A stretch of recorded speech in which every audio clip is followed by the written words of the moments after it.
Are you ever overwhelmed or not sure where to start when building a Canvas app in Power Apps? In today's video, we're going to cover things in the Maker Studio and help you become more familiar with the Maker Studio, where things are, and a few little tips to make you more effective when putting together a Canvas app.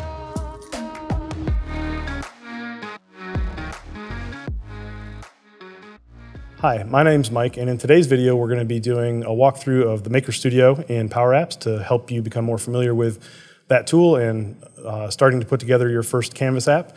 And this is really part one in a course that we're building that is a basic intro to Power Apps to help you become more familiar with building Canvas apps. Now, this is basically a sneak preview into that course, and additional pieces of that course are going to include things like managing collections, performance tuning, navigation, and app OnStart, and all sorts of other topics that would basically help you get started building your first Canvas app.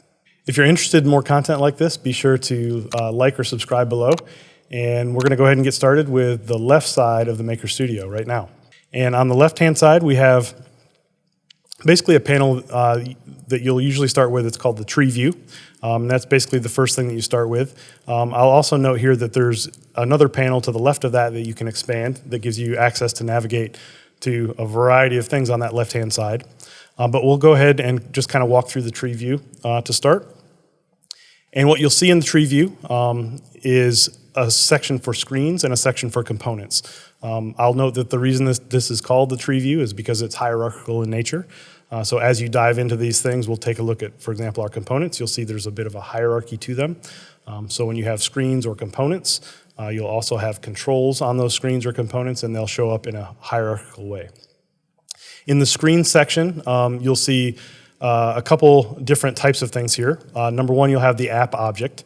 And this is kind of a place where you can have events or properties all associated to the application as a whole itself. So you might think of this like global variables or things that you use just to set up the application from the get-go. You also have your screen. So in this particular case, I have a start screen and a home screen here. There's nothing on my screens at the moment. And that's basically how that works. One thing that is different in our screens from our components is that there is no option right here on this panel to add a new screen. And that's something we'll cover as we go across the top. You'll see there's a new screen option up there, and we'll mention that a little bit later. But in the case of components, you do have the ability to add a new component here. Note that you also have the ability to import and export components. So if you have a component library or somebody else has a component that they want to share with you that's useful in your application, maybe at your organization there's been a header component that's been developed or something like that, you can import those components for your application here. The next section that we want to talk about on this left-hand side is the insert menu. And this is basically the place where you're going to find all of your controls. And so this will have things like text labels, your form controls, your gallery controls, all of those types of things will be here. If you have any custom components in your application, those will show up here under the custom section. But basically, when you're on any particular screen, you can always flip over to this insert menu and simply choose to add one of those things by clicking the control, and it will add it to your screen for you automatically. And so this is basically where you'll find those things. This list can be somewhat long, and so it's always important to remember that you do have the option to search here. So let's say you're looking for a button. You can simply type button and find that control that you're looking for and add it to your screen. The next section on the left-hand side that we want to touch base on is our data sources. And so this is a pretty important one. So this is where you're going to find any data sources that you have in your application, as well as any data sources that you'd like to add to your application. You'll be able to add them here. So you have a couple different options here or ways that you can add data. So if we don't have any data sources here, you'll have this Add Data button will be here automatically for you. And both clicking this button as well as clicking Add Data here will give you the ability to select from any data sources that are in your environment. Or also choose from a variety of connectors that you have access to. Note that some of these connectors may be a premium connector. If you see a little diamond next to it, that means you need to have basically a paid-for license of Power Apps to be able to use that. But you can find those connectors here, and if there's one in particular that you're looking for that you don't see, you can look for it using the search. So in this particular case, if we wanted to add a SharePoint connection, we could do that. And then in this case, it will give you a list of lists or libraries in that SharePoint connection that you have access to. We're going to choose that particular site, and we're going to go ahead and add a couple of those connections here for those lists that we have. And so that's a quick way to add your data sources. And so then those show up, and if you ever need to add more, you can always come back there. The next thing that we're going to look at on the left-hand side is our media panel. And this is simply a place where you have the ability to upload any images or sound files that you may want to use in your application. This gives you kind of a single place to find those things. It gives you a control here to be able to upload those from your workstation if you have anything you'd like to upload. And then once that list gets really long, always remember that you have the search option here where you can find things that you're looking for more quickly.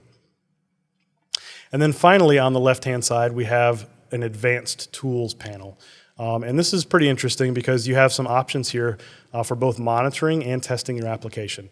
On the monitoring side, this will actually open another tab for you that will allow you to actually monitor what's going on in your application. And so you can find things that aren't performing well. You can find things that are doing extra tasks that you don't need to do while you play your application. On the test side, you can actually build some tests that you can run your application through as well to basically help to validate the functionality of your application. All right, so the next thing we want to talk about are the options that you have at the top of the Maker Studio.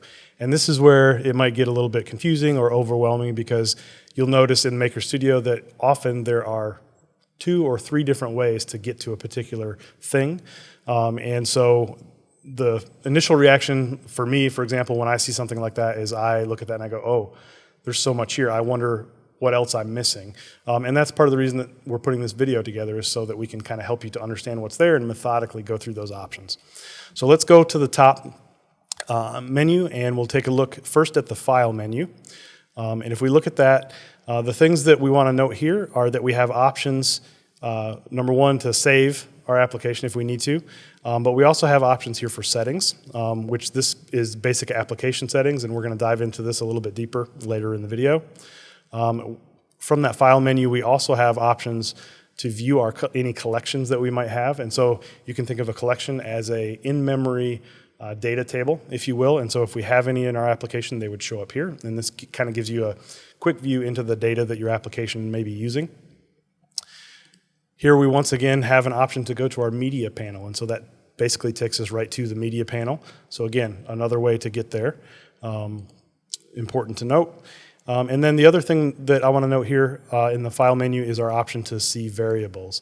And so this basically gives you kind of some insight into any variables that your application is using or has set. And in this case, there will be both global variables as well as variables that are specific to the context of a particular screen if you have any. The next menu option we have at the top is our Home menu. And this is where you're going to find most of the basic stuff that you're going to be using to manipulate the controls and things like that. So in this particular case, in our Home menu, if I select, for example, my text label, you'll see that this menu underneath kind of lights up. And I have all of the ability to modify the font and the size of the text and things like that. So this is where you're going to find a lot of that type of stuff. So if you want to set a fill color, for example, on that particular field, you can do that there from the Home menu. In addition to that, one of the most important things that's on the Home menu is the New Screen option. So let's take a look at our tree view here. And if we want to add a new screen, we can do that here. You're given a choice of a variety of templates to work from. In this case, we'll just use a blank template, and that will create a new screen for us. So that's probably one of the most important things that you'll find on that Home menu, if you will. The next menu option is the Insert menu. And as I mentioned a minute ago, there's often more than one way to get to various things, and this is basically the Insert menu all over again. So just like the Insert menu we have here on the left-hand side, when we select this Insert menu, we're going to see a lot of the same things like labels, buttons, text, input fields, media, all of those types of things are going to be here in that Insert menu as well. The next option at the top is the View menu. And if we take a quick look there, we're going to see that once again we have options to get to many things that we've seen already. First and foremost, we have data sources, which will simply open that data panel that we've looked at previously. Next, we have the media option, which takes us to the media panel. We've seen that before as well. Next, we have collections, which gives us basically the insight into any collections we have in our application. And then alongside that, we have our variables, which takes us again to our window into the variables that our application is using. And the last thing that we have on the right is the advanced menu. And this will basically open up the advanced properties for any selected control that you might have in your application. And this includes things like screens or even the application object itself. In this particular case, if we jump back to our tree view, we'll see that we have this new screen that we created selected. And when I click the advanced option here in the view menu, it's going to give me the advanced properties for that particular screen or that selected screen. If we jump back to our home screen and we select our button, for example, we'll notice that the properties here in this advanced window change, and we're now looking at the advanced properties for our button in particular. Again, that's one way to get to the advanced properties of any selected control or screen in your application. The next menu at the top is our action menu. And if we take a look at the action menu, you'll see some interesting things here. We have basically different options for setting events or actions that might take place in your application. So this is particularly prevalent when you think of like a button click or something like that, but it's also useful for when a screen becomes visible or when a screen becomes hidden or when the application starts or something like that. So in this particular case, I'm on a screen, I have a button. If I select that button, you'll see that right here in this menu, I have options to choose to navigate, to collect. So collect is going to help me build some data for my application, or to remove something from a collection in this particular case. And then here on the right side of this little line or this divider, I have an option to choose the on select. So in the case of a button click, on select is the event that happens, so it kind of pre-selects that for me. And the intent of this menu is to basically give you options to pre-build your events. So instead of having to know what to type, for example, in this expression window, you can basically say, well, I want to navigate somewhere, and so in this particular case, in my on select for that button, I'm going to choose that I want to navigate to screen home, for example, and I want to do it with a cover right action or navigation property. And so that will basically wire up that button click for me rather than me typing this stuff out, which can be helpful to the user. I'll also note that if I select the screen in this particular case, the menu changes. So I still have my options for navigate, collect, remove, but now my events have changed. So in the case of a screen, events that are pertinent are on visible and on hidden, and so then I can create a particular action or cause something to happen when the screen becomes visible or becomes hidden. And then the final thing in that menu, in that action menu, is this Power Automate button here on the right. And this simply gives me an option to load any actions that might be taking place in the form of a Power Automate flow that are in my environment. I even have the option here to create a new flow. So if you have a particular scenario where you need to maybe send an email to someone or something like that, when somebody clicks a button, you would do that through a Power Automate flow, and this is how you could instantiate that. The last menu at the top is our settings menu, and this is basically going to open the general settings dialog for the application itself. In this dialog, you're going to find a few different tabs, the first of which is the general tab. This is where you'll be able to set things like the application name, icon, color, and things like that. The next tab here is the display tab. On the display tab, you can do simple things like change the layout of your application from portrait to landscape or vice versa. You can also tell your application to scale to fit and things like that. It kind of controls the overall display of your application. The next tab is a pretty powerful one or a pretty important one. It's called Upcoming Features. This is basically where you can manipulate the features that your application has access to or doesn't have access to. So in the world of Office 365, it's constantly changing. Microsoft is rolling new things out all the time and taking away things that used to be there. And so it's important to understand that this is here basically to give you the option to turn some of those things on or off if your application needs to use them. If there are some new experimental features that you would like to use, you can come and find those things here and turn those things on, make them available for your users. And then the last tab here is the support tab. And on the support tab, you're going to find basic information about your application, what authoring version you're currently using, information about the session, and then some helpful links to documentation and other things from Microsoft. Okay, before we move away from the options at the top, there's just a few more things I'd like to take note of. One of those is this app checker up here at the top. It looks like a stethoscope. Basically gives you the ability to kind of peek into your application and see if there are any issues with it. So for example, if you have an issue with let's navigate function, for example. Let's say you misspelled the screen name. you're going to get this little error here indicator, but then this app checker on the right-hand side will also give you information and kind of point you directly to that particular issue. So if you have a number of issues in your application after you've like changed a variable name or something like that, this will help you seek and destroy those issues. So that can be a pretty useful one. In addition to the app checker, you also have options at the top to undo and redo. So if you made any change that you didn't like or you want to redo it, you can come up here and use those to toggle those changes. So right there, I just toggled that formula change that I made and fixed that issue. And then the last thing here at the top that I want to highlight is the play button. So this basically gives you the ability to preview the application right here from the Maker Studio as if you were loading it for real. And you can actually step through your app functionality and do all of the things that you would normally do. I'll also note that as a kind of a shortcut for those devs out there, you can use the Alt key. And if you hold down the Alt key, it will also give you the ability to play your application while still kind of in that Maker Studio or that development environment feel. Okay, the last section or area that we want to talk about in Maker Studio is kind of this area on the right, and we're going to kind of refer to it as control properties and expressions. So in the case that you have an application that has controls or any screens or anything like that, you'll be able to select one of those controls. And on the right-hand side, you're going to see a series of properties that you can basically manipulate that control. So things like changing the fill color of this button, I can do simply by coming over here and changing the color. It's important to note here that you also have an option for advanced properties. So all of these same properties that you see here, I can also edit in an advanced way, which basically gives me a little bit more access to the expressions that exist behind those individual properties. So if I want to do an if statement to turn something blue or pink based on a certain state, I can do that in these expressions. Now it's important to note, I'm going to show you really quickly that there are some scenarios where you might find yourself trying to get to this advanced properties and you won't be able to. So in the scenario that you're using SharePoint list data as your data source, for example, you might run into this. So I'm just really quick going to add an edit form to this screen, and I'm going to connect this to my data. And so I'm going to connect this to my location data that I have from SharePoint.